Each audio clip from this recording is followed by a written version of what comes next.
कि पुराने समय की बात है। किसी गांव में एक बुढ़िया रहती थी। वह बहुत ही नियम धर्म से व्रत रखा करती थी। एक दिन भगवान के घर से यमदूत उसे लेने आ गए और उनके साथ में चल पड़ी। चलते चलते गहरी नदी आई और यमराज बोले, जय माई, तुमने गोदान किया हुआ है? नहीं। बुढ़िया ने उनकी बात सुनकर मन में श्रद्धा से गाय को ध्यान किया और वह उनके समक्ष आ गई। बुढ़िया इस गाय की पूंछ पकड़कर नदी पार कर गई। वहीं बीचों के साथ फिर आगे बढ़ी। काले कुत्ते आ गए। यमदूत बोले, खुद को दान किया है क्या? नहीं। बुढ़िया ने मन में कुत्तों को ध्यान किया तो रास्ते से हट गए। अब फिर से आगे बढ़ी तो रास्ते में उसके सिर पर कौओं ने चोंच मारना शुरू कर दिया। यमदूत बोले, माई, ब्राह्मण की बेटी के सिर में तेल लगाया था। बुढ़िया ने ब्राह्मण की बेटी को ध्यान किया तो कौवे ने चोंच मारना बंद कर दिया। कुछ आगे बढ़े तो बुढ़िया के सिर में कांटे चुभने लगे। यमदूत फिर से बोले, माई, किसी को दान किया था? बुढ़िया ने ध्यान किया तो उनके पैरों में कांटे लगना बंद हो गए।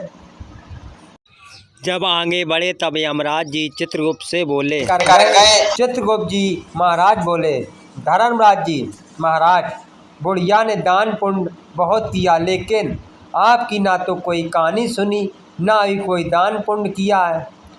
तुमने परम धाम का दरवाज़ा कैसे इनके लिए खोले हैं? सारे बात सुनने के बाद बुढ़िया बोली, हे भगवान, आप मुझे 7 दिन के लिए धरती पर भेज दीजिए। मैं धर्मराज जी महाराज का व्रत रखूँगी, उनका ध्यान करूँगी और वापस धरती पर अपने गांव आ जाती है। गांव आने पर उसे सब भूतनी समझकर अपना दरवाज़ा बंद कर लेते हैं। तब वह अपने घर गई तो बेटा वह ने अपना दरवाज़ा बंद कर लिया।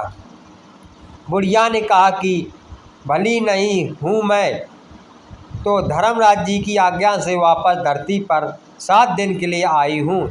इन दिनों में मैं धर्मराज जी का व्रत करूँगी और उनका उद्यापन करके हम लोग आप चली जाऊँगी। बुढ़िया की बात सुनकर आश्चर्यचकित होकर बेटे बहू ने उनके लिए पूजा सामग्री का इंतज़ार कर दिया।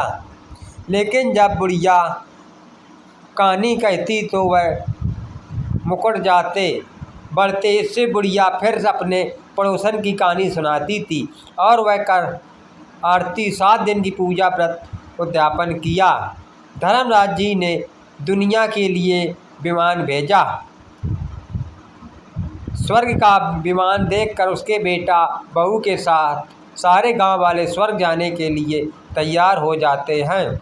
बुढ़िया ने कहा कि तुम कहाँ तैयार हो रहे हो? मेरी कहानी तो पड़ोसन ने सुनी थी, इसलिए वह मेरे साथ जाएगी। सारे गांव वाले बुढ़िया से धर्मराज जी की कहानी का आग्रह करते हैं। तब बुढ़िया उन्हें धर्मराज जी का कहानी सुनाते हैं। कहानी सुनाने के बाद विमान में बैठकर स्वर्ग लोग चले जाते हैं। धर्मराज जी कहते हैं, मैंने तो विमान केवल बुढ़िया को लेने के लिए भेजा था।